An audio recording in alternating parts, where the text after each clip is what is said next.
नमस्कार दोस्तों, स्वागत है आप सभी का ग्रैंड मास्टर 360। मैं आलोक आप सभी लोगों का बहुत बहुत स्वागत करता हूं। उम्मीद है सभी दोस्त अच्छे होंगे, आप लोगों की पढ़ाई अच्छे से चल रही होगी। तो कल कुछ दिक्कत थी, तो जिसकी वजह से क्लास आपकी नहीं हो पाई। तो एक्चुअली दिक्कत ये थी कि कुछ आवाज़ मतलब ऐसी थी। आप लोगों को पता है कल राम मंदिर का इनॉग्रेशन था, तो उसके बाद फिर जो देश में लोगों की खुशियाँ थी वो अपने व्यक्त कर रहे थे, तो उसमें कुछ पटाखे भी फूटे। तो इस वजह से आवाज़ काफ़ी ज़्यादा होने के कारण क्लास आपकी नहीं हुई थी। तो चलिए शुरू करेंगे आज की अपनी क्लास, और हमेशा की तरह एक बेहतरीन क्लास के साथ आप लोग जुड़ जाइए। और उम्मीद करता हूँ कि सभी लोग जो है वो क्लास को शेयर कर देंगे, जो नए हैं वो चैनल को सब्सक्राइब करेंगे। सब्सक्राइब कर लीजिए, आप लोगों को ज़्यादा से ज़्यादा बेनिफिट्स जो हैं वो मिलते रहेंगे यहाँ पे। तो चलिए चलते हैं अपने टॉपिक्स की तरफ, ज़्यादा टाइम इधर उधर नहीं करेंगे। तो क्लास शुरू करने के पहले हमेशा की तरह आप लोगों के लिए एक बेस्ट एंड मोटिवेशन जो होता है कि इश्क कर लीजिए बे इंतहा अपनी किताबों से। ठीक है, तो इश्क का नाम सुन के जो मुस्कान आई है आप लोगों को, तो करना किससे है? अपनी किताबों से। तो इश्क कर लीजिए बे इंतहा अपनी किताबों से, एक यही है जो अपनी बातों से पलटा नहीं करती। ठीक है, तो बाकी हर कोई पलट जाएगा, लेकिन किताब ही आपकी एक ऐसी साथी है, पुस्तक ही एक ऐसा मित्र है आपका, जो कभी भी अपनी बताई हुई बात से, अपनी कही हुई बात से नहीं मुकरेगी। हमेशा आपको विश्वास प्रदान करेगी, वो दृढ़ विश्वास जिससे आप किसी भी एग्ज़ाम को आसानी से क्रैक कर सकते हैं, भेद सकते हैं। ठीक है, तो जो जिनको भी इश्क का भूत चढ़ रहा हो वो किताबों से करें, कहीं और अपने टाइम को बर्बाद ना करें, व्यर्थ ना करें। तो ये मेरी एक अपनी सलाह है आप लोगों के लिए। तो शुरू करेंगे अपनी क्लास। पहला टॉपिक जो है वो कहाँ से है? तो आप सब लोगों को जैसे कि पता होगा 22 जनवरी को क्या हुआ? राम मंदिर का उद्घाटन किया गया। ठीक, किसका? अयोध्या में राम मंदिर का उद्घाटन किया गया। ठीक है, इसकी प्राण प्रतिष्ठा हुई रामलला की। किसके द्वारा? तो मैं आपको हमेशा से बताते आया हूँ कि देश में कोई भी प्राण प्रतिष्ठा हो गई, उद्घाटन हो गया, शुभारंभ हो गया, ठीक है, कोई चीज़ स्टार्ट करनी हो, हरी झंडी दिखानी हो, एक हमारे प्रिय हैं माननीय नरेंद्र मोदी जी, वही आते हैं। तो इसको आपको याद करने की ज़रूरत नहीं है। ठीक, तो राम मंदिर देखिए, टॉपिक भले ही धार्मिक हो, हमें उससे मतलब नहीं है। हमको मतलब है अपने पेपर से। तो देखेंगे कि राम मंदिर में पेपर में आपके क्या क्या चीज़ें जो हैं वो पूछी जा सकती हैं। क्योंकि देखिए एक बहुत ही बड़ा जो था वो ये एक इवेंट था, बहुत ही बड़ा कार्यक्रम था। पूरे देश में इसके बारे में चर्चाएं थी, बहुत लोगों ने इसके बारे में बातें की। तो चलिए चर्चा करते हैं। तो सबसे पहले बात करते हैं इसके डिज़ाइन के बारे में। ठीक है, तो अगर आप इसके डिज़ाइन की बात करते हैं तो इसको प्रारंभ में 1988 में डिज़ाइन किया गया था। तो 1988 में अहमदाबाद का जो सोमपुरा परिवार है, ठीक है, तो ये सोमपुरा परिवार जो है ये वास्तुकारों का परिवार कहा जाता है। तो इसमें जो सभी लोग हैं वो क्या है? आर्किटेक्ट हैं। ठीक, तो इन्होंने बनाई थी।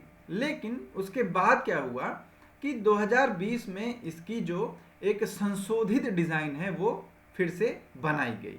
ठीक, तो सोमपुरा ने कम से कम 15 पीढ़ियों से दुनिया भर में 100 से अधिक मंदिरों के डिजाइन में योगदान दिया है, जिसमें सोमनाथ मंदिर भी शामिल है।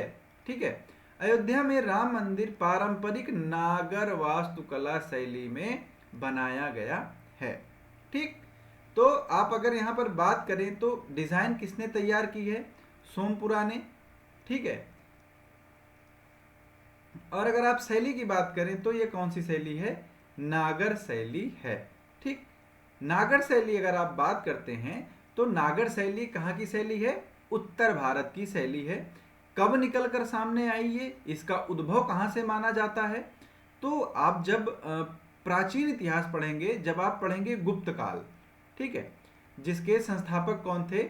श्रीगुप्त थे। और वास्तविक संस्थापक जब आते हैं तो कौन थे?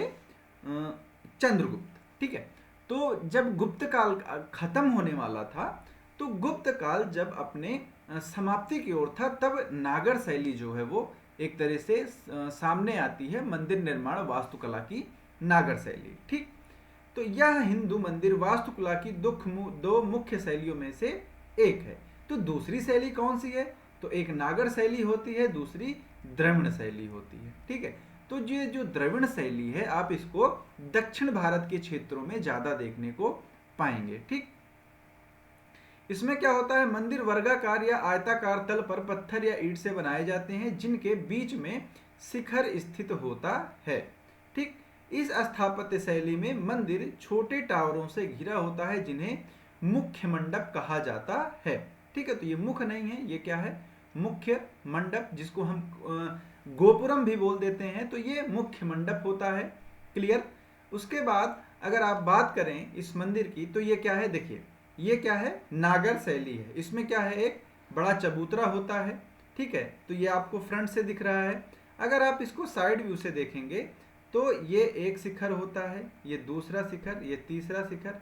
ठीक है, ये एक चबूतरा होता है, और उसके बाद ये पूरा मंदिर का प्रदक्षिणा पथ होता है। इसको हम क्या बोलते हैं? इसको शिखर बोला जाता है। ठीक है, क्या बोला जाता है?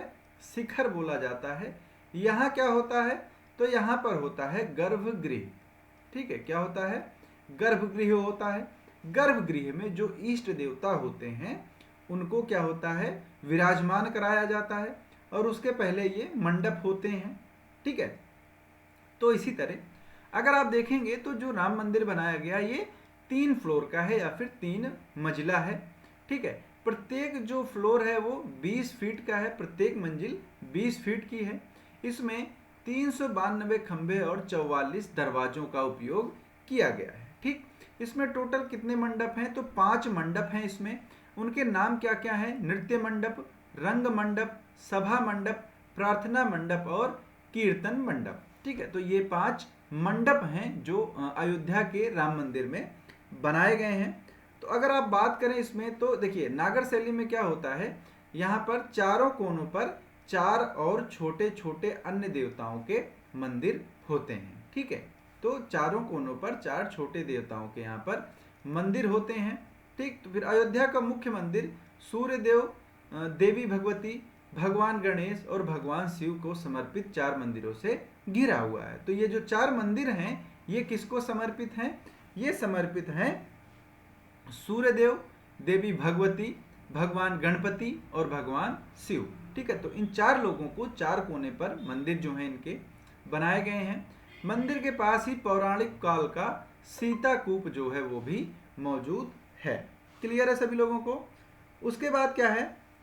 उसके बाद मंदिर परिसर में अन्य प्रस्तावित मंदिर महर्षि वाल्मीकि, महर्षि वशिष्ठ, महर्षि विश्वामित्र, महर्षि अगस्त, निषाद राज, माता सबरी, ऋषि पत्नी देवी अहिल्या, मतलब जो प्रभु राम थे उनसे जुड़े हुए जो ऋषि थे या फिर जो उनसे जुड़े हुए व्यक्तित्व थे, उनको यहाँ पर जो है वो स्थान दिया गया है। इनका निर्माण अभी आगे किया जाएगा।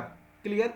और एक दिलचस्प बात यह है कि जो अयोध्या का राम मंदिर है, इसमें ना तो लोहे का उपयोग किया गया है और ना ही स्टील का उपयोग किया गया है इसके निर्माण में। ठीक, दूसरी बात अगर करते हैं तो किस कंपनी बनाया है? तो एक कंपनी होगी, आपने नाम सुना होगा, लार्सन एंड टूब्रो, LNT इसको बोलते हैं।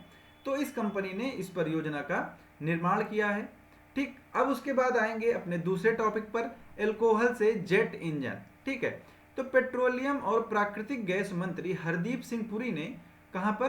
पुणे में एल्कोहल से जेट ईंधन तैयार करने की पहली प्रायोगिक परियोजना का उद्घाटन किया। ठीक है, तो किसने किया? तो पेट्रोलियम और प्राकृतिक गैस मंत्री। ठीक है, कौन?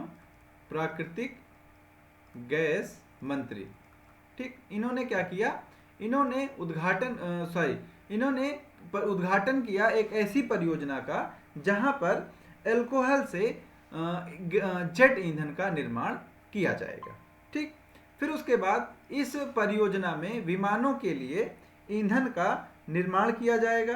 ठीक है, किसका निर्माण किया जाना है? ईंधन का निर्माण किया जाना है।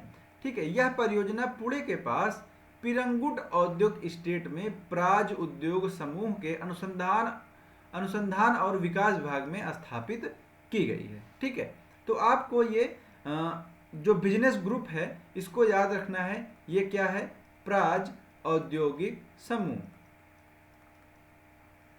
ठीक है, प्राज औद्योगिक समूह के R&D जो डिपार्टमेंट है उसमें इसको स्थापित किया गया है। ठीक, वैश्विक बाजार में विमानों के लिए जैव ईंधन की भारी मांग है। इसके लिए कच्चा माल उपलब्ध कराना एक बड़ी चुनौती है। ये सारी चीजें वहां पर हुई। अगर आप इसमें देखेंगे तो अल्कोहल से तैयार ईंधन से पिछले वर्ष पुणे टू दिल्ली तक उड़ान जो है वो भरी गई थी इस ईंधन के द्वारा विमान से, तो जो क्या थी? सफल थी। तो आगे इसको बढ़ाने के लिए पेट्रोलियम और प्राकृतिक गैस मंत्रालय के द्वारा ये परियोजना जो है वो प्रारंभ की जा रही है। उसके बाद आ जाएंगे अपने कार्यक्रम भारत पर्व पर। तो भारत पर्व जो है वो भारत सरकार के पर्यटन मंत्रालय द्वारा मनाया जाता है। ठीक है, तो भारत सरकार का पर्यटन मंत्रालय गणतंत्र दिवस समारोह के हिस्से के रूप में दिल्ली के लाल किले के सामने लॉन और ज्ञान पथ पर 9 दिवसीय वार्षिक मेगा कार्यक्रम भारत पर्व आयोजित करेगा। ठीक है, तो ये क्या करेंगे? भारत वर्ष आयोजित करेंगे। तो ये कब से कब तक आयोजित किया जाएगा?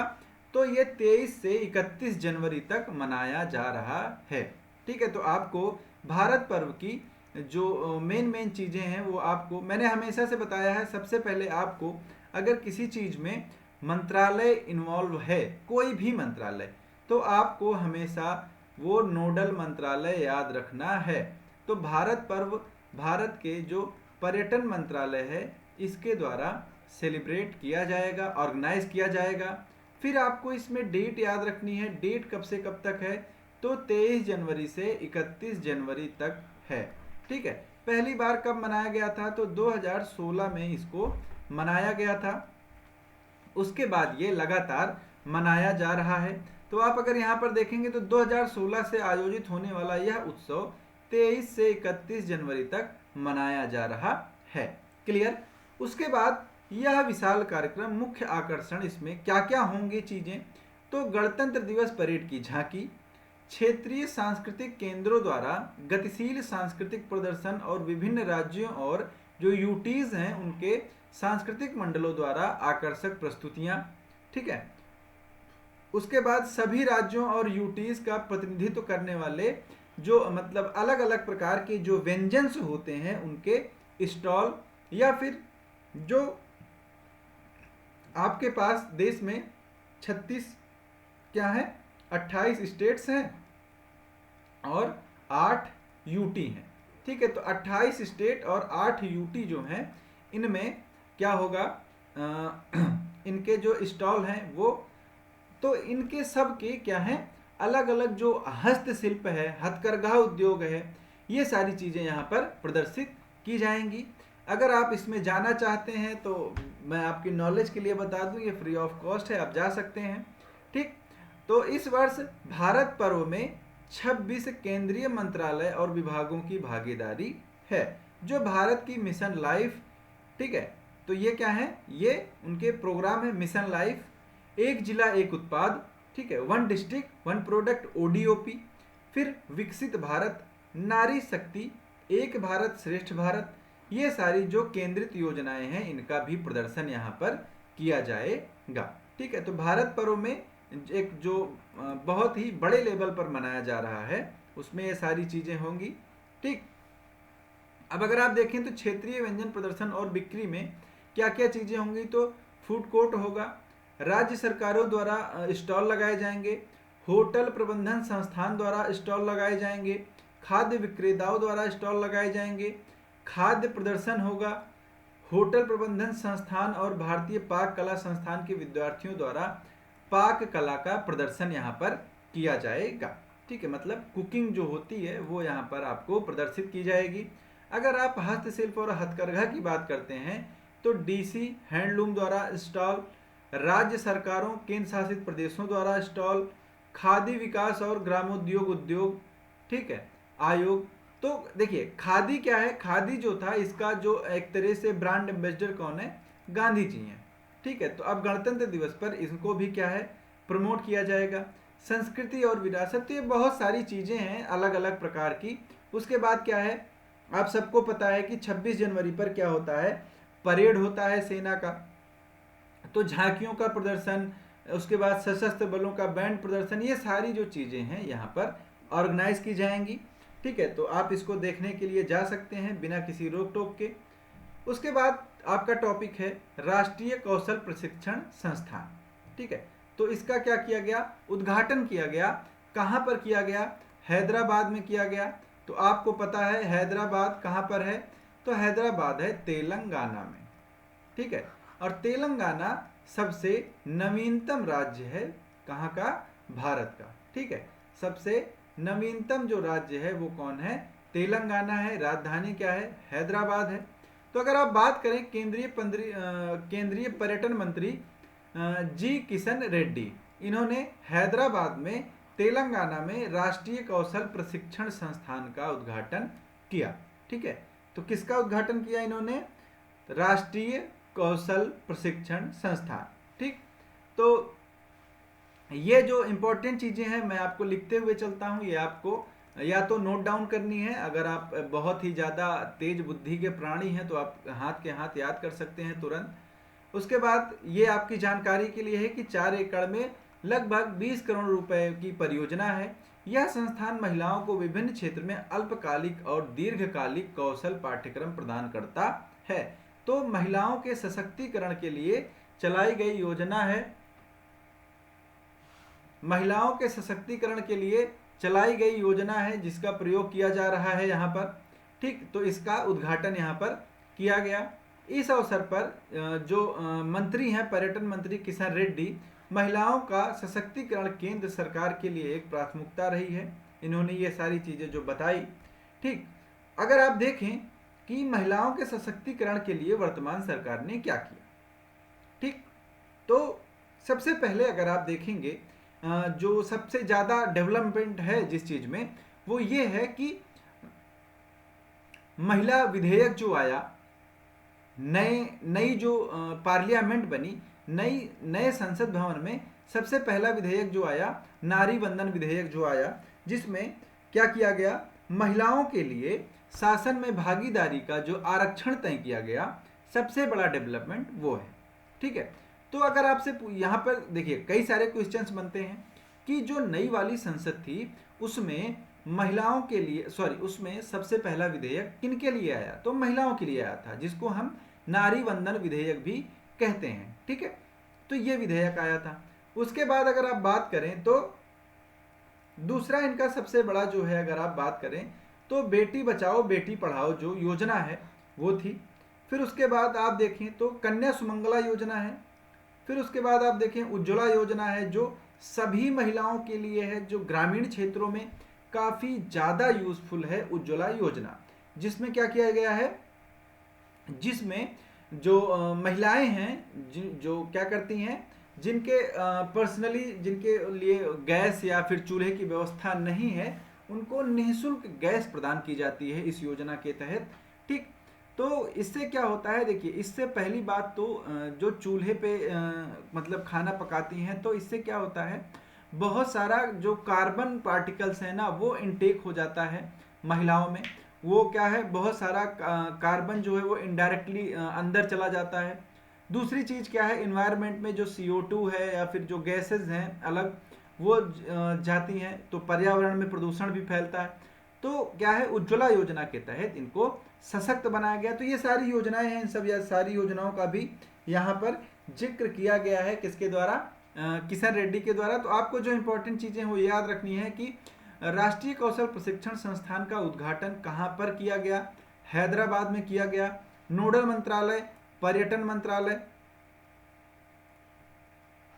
ठीक है, मंत्री कौन थे, पर्यटन मंत्री किशन रेड्डी ने किया तेलंगाना में। और आपको अगर तेलंगाना की बात करें तो तेलंगाना भारत का नवीनतम राज्य है, मतलब ये कौन सा राज्य है? अगर आप जम्मू कश्मीर से हटकर बात करें, ठीक है, तो ये नवीनतम राज्य है, क्योंकि जम्मू और कश्मीर, लद्दाख क्या है? यूटीज हैं। तो हम यहाँ पर राज्यों की बात कर रहे हैं, तो तेलंगाना जो है वो भारत में निर्मित अभी तक का नवीनतम राज्य है, मतलब 28वां राज्य इसको हम एक तरह से मानेंगे। ठीक, उसके बाद ये क्या है? एक बुक है जिसका नाम क्या है? असम्स ब्रेवहेट लचित बारफुकन। ठीक है, तो लचित बारफुकन क्या थे? ये एक स्वतंत्रता सेनानी थे। ठीक है, क्या थे? स्वतंत्रता सेनानी थे, जिन्होंने बहुत सारे मतलब युद्ध लड़े एक तरह से। ठीक, तो ये युद्ध किससे लड़े थे? तो ये युद्ध लड़े थे मुगलों से। ठीक है, किससे? मुगलों से। ठीक है, तो इनके ऊपर ये जो बुक है वो लॉन्च की गई। बुक का नाम क्या है? असम्स ब्रेवहर्ट लचित बारफुकन। ठीक है, तो इनके लिए ये बुक थी। इसको लॉन्च किसने किया? तो ये लॉन्चिंग आपको याद रखनी है, केंद्रीय गृह मंत्री अमित शाह, मतलब मोटा भाई ने ये बुक लॉन्च की है, तो ये आपको याद रखना है। इसका विमोचन किया। तो जो लचित बरफुकन है, ठीक है, कौन है? लचित बरफुकन है। तो लचित को क्या बोला जाता है? इनको बोला जाता है पूर्वोत्तर का शिवाजी। ठीक है, अब इनको शिवाजी क्यों बोला जाता है? ठीक, तो शिवाजी इनको इसलिए बोला जाता है कि शिवाजी ने मुगलों की नाक में दम कर रखा था, आप सबको पता है। ठीक है, मुगल्स जो हैं वो डरते थे शिवाजी से। ठीक, क्लियर? और अगर आप यहीं पर पूर्वोत्तर राज्यों में जाएं, ठीक है, तो पूर्वोत्तर राज्यों में मुगलों से लोहा कौन लिया था? लचित बरफुकन ने। ठीक है, तो यहां पर आप पढ़ेंगे कि लचित बरफुकन को पूर्वोत्तर का शिवाजी कहा जाता था। लचित ने मुगलों को कई बार धूल चटाई और हमेशा युद्ध में हराया, क्योंकि ये क्या करते थे?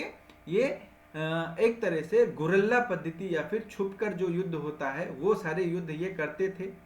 लचित ने मुगलों के कब्जे से गुवाहाटी को छुड़ाकर उस पर फिर से अपना कब्जा कर लिया था और मुगलों को गुवाहाटी से बाहर धकेल दिया था। ठीक है, उसके बाद इसी गुवाहाटी को फिर से पाने के लिए मुगलों ने अहोम साम्राज्य के खिलाफ सरायघाट की लड़ाई लड़ी थी। इस युद्ध में मुगल सेना 1000 से अधिक तोपों के अलावा बड़ी स्तर पर नौकाओं का उपयोग किया था। ठीक है, लेकिन फिर भी लचित की रणनीति के आगे वो क्या हो गए? हार गए। तो ये मतलब मुगल्स थे, मतलब अपनी बेइज्जती कराने चले जाते थे कहीं कहीं। तो यहाँ पर इनको लचित ने क्या किया? लचित बोरफुकन थे, इन्होंने इनको हरा दिया। तो बहुत ही पराक्रमी थे। तो सराय घाट की जो लड़ाई है ये इनके लिए यादगार थी। इतिहास में ये सराय घाट की लड़ाई के लिए जाने जाते हैं। ठीक है, तो ये एक उनके स्मारक के तौर पर इसका निर्माण किया गया है लचित बोरफुकन के। ठीक है, तो ये उनका क्या है? एक स्मारक है। लचित बोरफुकन के पराक्रम और सराय घाट की लड़ाई में असमिया सेना की विजय की याद में हर साल 24 नवंबर को लचित दिवस मनाया जाता है। ठीक है, तो अगर आपसे बात की जाए 24 नवंबर को लचित क्या मनाया जाता है? 24 नवंबर को लचित दिवस मनाया जाता है।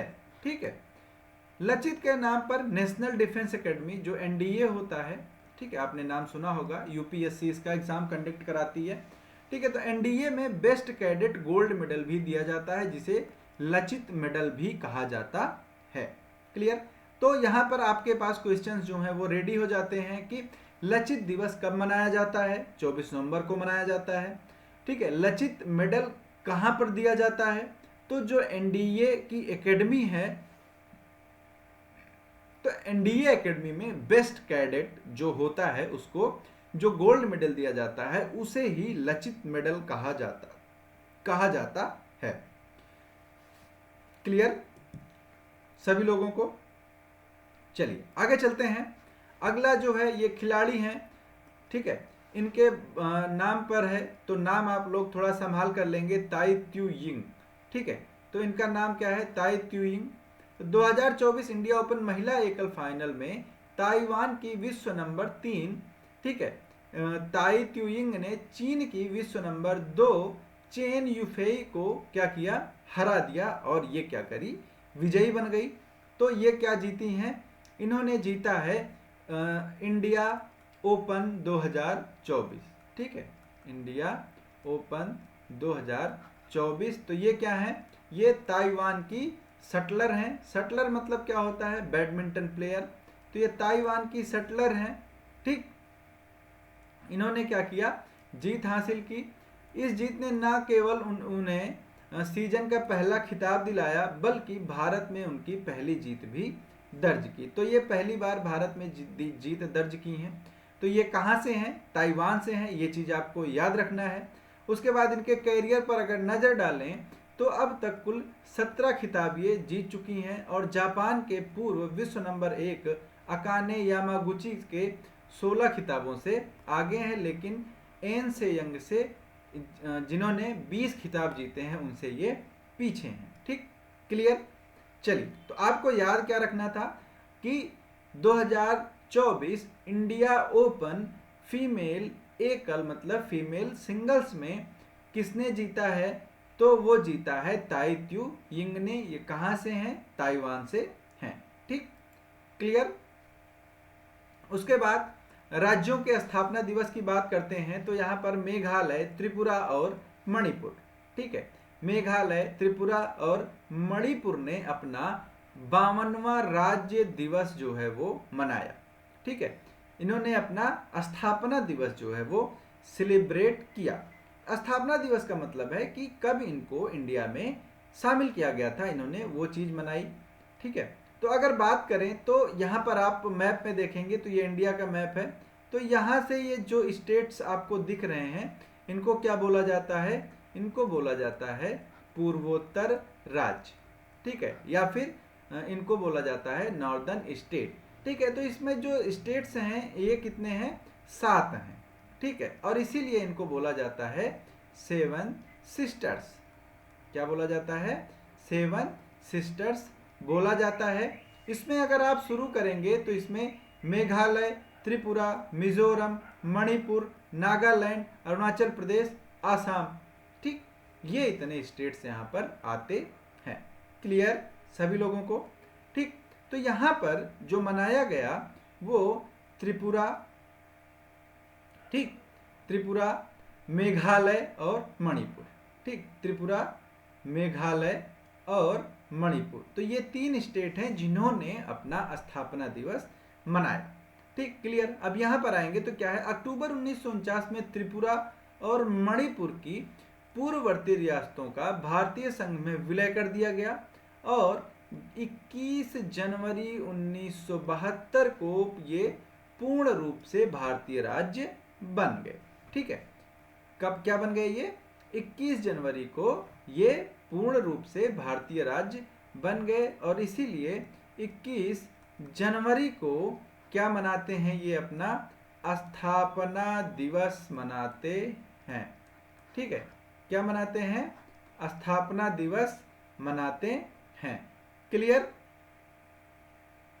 उसके बाद इनको किस अधिनियम से बनाया गया था, तो पूर्वोत्तर क्षेत्र पुनर्गठन अधिनियम 1971 के तहत सभी 3 पूर्वोत्तर राज्यों को क्या बनाया गया था, पूर्ण राज्य के रूप में संगठित किया गया था, पूर्ण राज्य का दर्जा प्रदान किया गया था।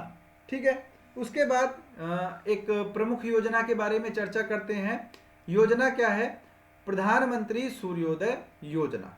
ठीक है, प्रधानमंत्री सूर्योदय योजना जो है ये कब लॉन्च की गई, तो देखिए जब राम मंदिर का उद्घाटन किया गया और उद्घाटन के बाद जब प्रधानमंत्री जी जनता से मुखातिब हुए, जनता से मिले, तो उसके बाद उन्होंने प्रधानमंत्री सूर्योदय योजना का जो है ऐलान किया।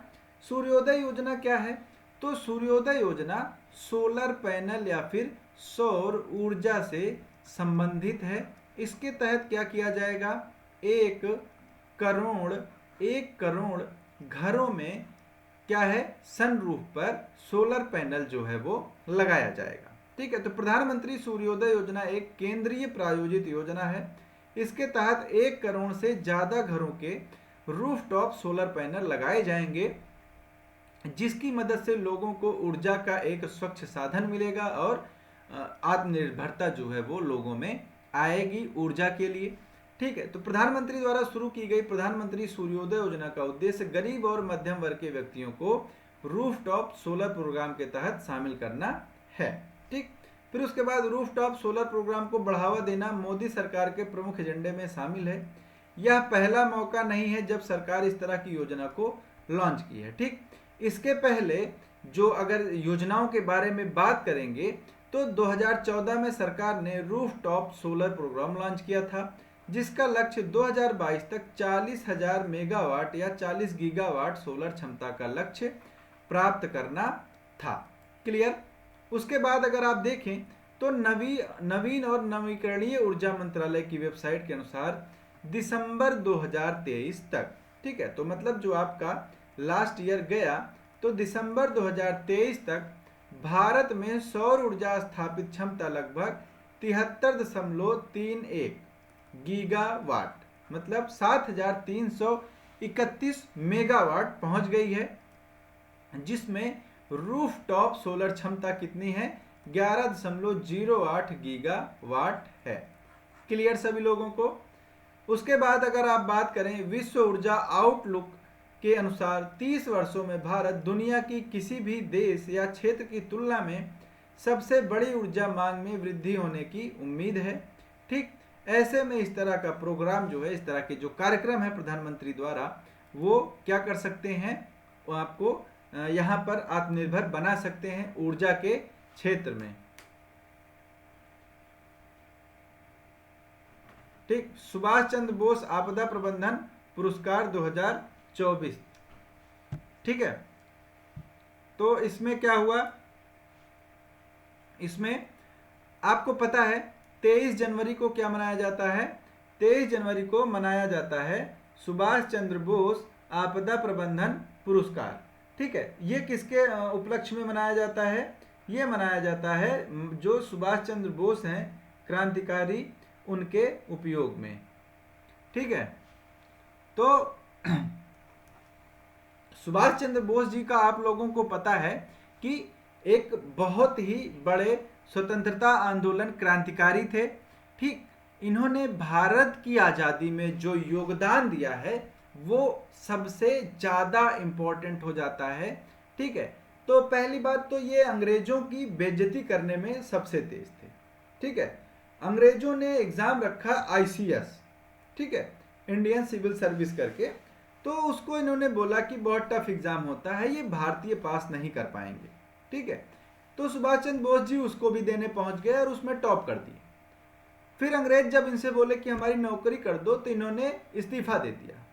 बोले ये सिर्फ इसलिए था कि आपको बताना था कि भारतीय इस परीक्षा को क्रैक कर सकते हैं और टॉप भी कर सकते हैं। ठीक है, तो ये तो एक ऐसे कहानी टाइप में है। तो यहाँ पर अगर आप बात करें आपदा प्रबंधन में उत्कृष्ट कार्य के लिए 2024 की संस्थागत श्रेणी में 60 parachute field hospital Uttar Pradesh को सुभाष चंद्र बोस आपदा पुरस्कार 2024 के लिए चुना गया है।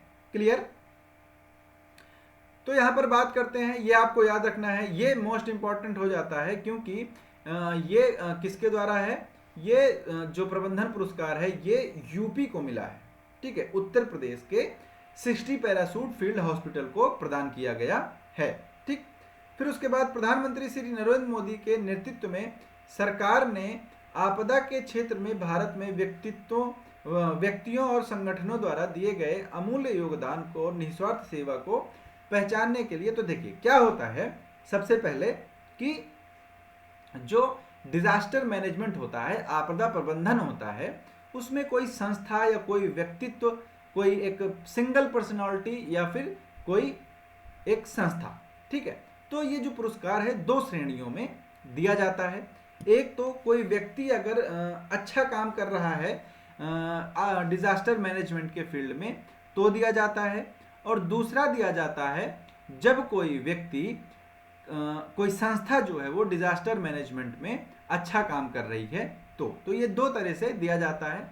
तो अगर संस्था की बात करें तो इसको 60 पैराशूट फील्ड हॉस्पिटल यूपी को दिया गया है। ठीक, इस पुरस्कार की घोषणा हर साल 23 जनवरी को नेताजी सुभाष चंद्र बोस की जयंती पर किया जाता है। इसमें संस्था के मामले में 51 लाख रुपए और जब व्यक्ति को दिया जाता है तो 5 लाख रुपए दिए जाते हैं और एक प्रमाण पत्र, पुरस्कार, ये सब चीजें प्रदान की जाती हैं। क्लियर। उसके बाद आप बात करें 60 पैराशूट फील्ड हॉस्पिटल की, तो उत्तर प्रदेश की स्थापना 1942 में इसकी कब हुई थी, 60 parachute field hospital Uttar Pradesh जो संस्था है, इसकी स्थापना 1942 में हुई थी। यह भारतीय सशस्त्र बलों का एकमात्र हवाई चिकित्सा प्रतिष्ठान है, क्लियर, जिसकी विभिन्न वैश्विक संकटों में अपनी असाधारण सेवा के लिए पहचान है। ठीक है। प्राथमिक मिशन में शांति और युद्ध दोनों के समय राष्ट्रीय और अंतर्राष्ट्रीय स्तर पर प्राकृतिक आपदाओं के दौरान मानवीय सहायता और आपदा राहत ये क्या करते हैं, संचालित करते हैं। इनके जो प्रमुख ऑपरेशंस हैं, जब उत्तराखंड केदारनाथ में बाढ़ आई थी तो 2013 में ऑपरेशन मैत्री, जिसमें क्या था, नेपाल भूकंप और इंडोनेशिया सुनामी के दौरान ये इन्होंने जो है वो अपना ऑपरेशन चलाया था, जिसका नाम था ऑपरेशन मैत्री और ऑपरेशन समुद्र मैत्री। ठीक है। उसके बाद 2023 में तुर्की और सीरिया में जो भूकंप आए थे उसके लिए, ठीक, इन सब चीज़ों में ये अपना जो है इनका क्या है, ये अपने हॉस्पिटल्स को एस्टेब्लिश करते हैं और वहाँ पर क्या करते हैं, फिर लोगों की सेवाएं जो है वो करते हैं। फिर उसके बाद बात करते हैं, फिर से इम्पोर्टेंट टॉपिक है यूपी के लिए, तो इसमें इम्पोर्टेंट ये है कि उत्तर प्रदेश गौरव सम्मान। ठीक है। तो उत्तर प्रदेश स्थापना दिवस जो है उसमें क्या होता है, उत्तर प्रदेश गौरव सम्मान जो है वो प्रदान किया जाता है। इस बार जो प्रदान किया गया है उत्तर प्रदेश गौरव सम्मान, अगर आप उसको देखें तो इसमें कौन कौन है, तो लखनऊ की डॉक्टर रितु करिधल श्रीवास्तव और कानपुर के नवीन तिवारी। तो ये क्या है, ये एंटरप्रेन्योर हैं और ये क्या है, डॉक्टर हैं। इनको ये सम्मान जो है वो दिया जाएगा। अगर इन दोनों के बारे में बात करें तो डॉक्टर रितु करिधल श्रीवास्तव लखनऊ की रहने वाली हैं। इन्होंने जो मार्स मिशन था, ठीक है, मंगलयान में, इसमें इन्होंने बहुत अपनी जो एक महत्वपूर्ण भूमिका है वो निभाई थी और ये इस मिशन की उप संचालन निदेशक थी। ठीक है। मंगलयान इसरो की सबसे बड़ी उपलब्धि थी और मंगल पर पहुंचने वाला ये चौथा देश बना था। ठीक। अब अगर बात करते हैं नवीन तिवारी की, तो फोर्ब्स और फॉर्च्यून जैसी पत्रिकाओं के कवर पर नियमित रूप से छपने वाले कानपुर के नवीन तिवारी क्या हैं, ये एंटरप्रेन्योर हैं, उन्होंने 2 यूनिकॉर्न और भारत को अपना पहला यूनिकॉर्न दिया था। क्लियर। तो ये सारी चीज़ें हैं इनके बारे में। तो इनको उत्तर प्रदेश गौरव सम्मान जो है वो प्रदान किया जाएगा, आपको नाम ये याद रखना है। ठीक। फिर उसके बाद आ जाता है पराक्रम दिवस। तो फिर से ये नेताजी से जुड़ी हुई चीज़ है। तो 23 जनवरी को नेताजी के हैप्पी बर्थडे में क्या मनाया जाता है, ठीक है, हैप्पी बर्थडे पर क्या मनाया जाता है, पराक्रम दिवस मनाया जाता है। ठीक है। तो भारत के महान क्रांतिकारी, विभिन्न आंदोलनों के अगुवाकार, नेताजी की उपाधि प्राप्त करने वाले सुभाष चंद्र बोस को सम्मान और पराक्रम को सराहने के लिए प्रतिवर्ष 23 जनवरी को सुभाष चंद्र बोस जयंती के रूप में मनाया जाता है। नेताजी का जन्म 23 जनवरी 1897 को उड़ीसा के कटक में बंगाली परिवार में हुआ था। क्लियर सभी लोगों को। उसके बाद नेताजी ने आज़ादी के लिए जय हिंद, तुम मुझे खून दो मैं तुम्हें आज़ादी दूंगा और चलो दिल्ली जैसे नारे दिए। ठीक है। तो सॉरी फॉर द डिस्टर्बेंस, जो आवाज़ आई होगी आपके लिए, तो कुछ नाकारे से लोग हैं हमारी गली में। ठीक। तो यहाँ पर ये चीज़ें होती हैं। तो पराक्रम दिवस जो मनाया जाता है,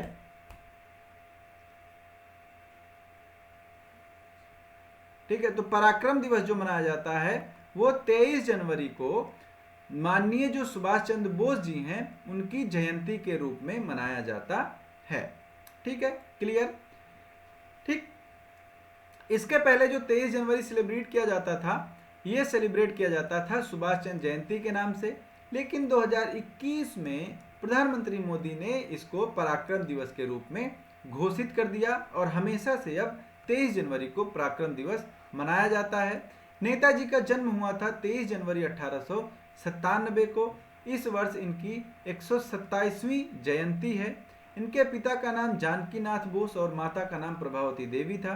इन्होंने आज़ाद हिंद फौज की स्थापना की थी और इनकी मृत्यु को अगर देखा जाए, जो एक मतलब लिखित है, वो 18 अगस्त 1945 को विमान हादसे में मानी जाती है, लेकिन कभी इसका प्रूफ नहीं मिला।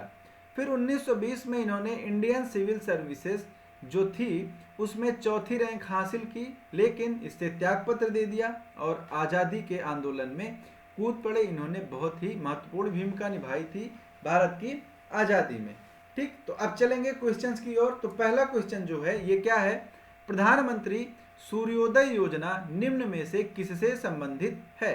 सूरजमुखी की खेती से, ग्रामीण आवास से, बाल स्वास्थ्य से, रूफटॉप सोलर पैनल से।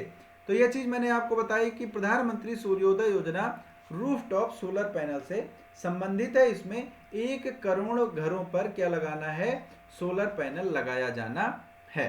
ठीक है, अगला क्वेश्चन है, सुभाष चंद्र बोस आपदा प्रबंधन पुरस्कार 2024 संस्था की श्रेणी में किसे प्रदान किया गया? केंद्रीय reserve police force, 60 parachute field hospital UP, केंद्रीय औद्योगिक सुरक्षा बल या फिर नेशनल कोस्ट गार्ड। तो ये प्रदान किया गया 60 पैरासूट फील्ड हॉस्पिटल यूपी को। ठीक है, तो यहाँ पर इनको प्रदान किया गया। इसमें मैंने आपको बता दिया है 51 लाख रुपए नगद और एक प्रमाण पत्र प्रदान किया जाता है।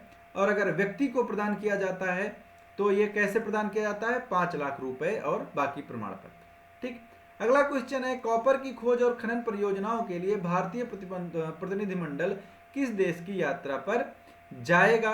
Zambia, Chile, Argentina, Kenya. तो आपको पता है कि जाम्बिया जाना है भारतीय प्रतिनिधिमंडल को। ठीक है, तो खनन मंत्रालय ने अफ्रीकी देश में संभावित कॉपर की खोज और खनन परियोजनाओं को आगे बढ़ाने के लिए जाम्बिया में भारतीय एक प्रतिनिधिमंडल भेजने का जो है वो क्या है, निर्णय लिया है। ठीक, अगर आप बात करें दक्षिण अमेरिका देश चिली दुनिया का शीर्ष तांबा उत्पादक देश है। ठीक, क्लियर। उसके बाद उत्तर प्रदेश सरकार ने उत्तर प्रदेश गौरव सम्मान से किसे सम्मानित करने का निर्णय लिया है?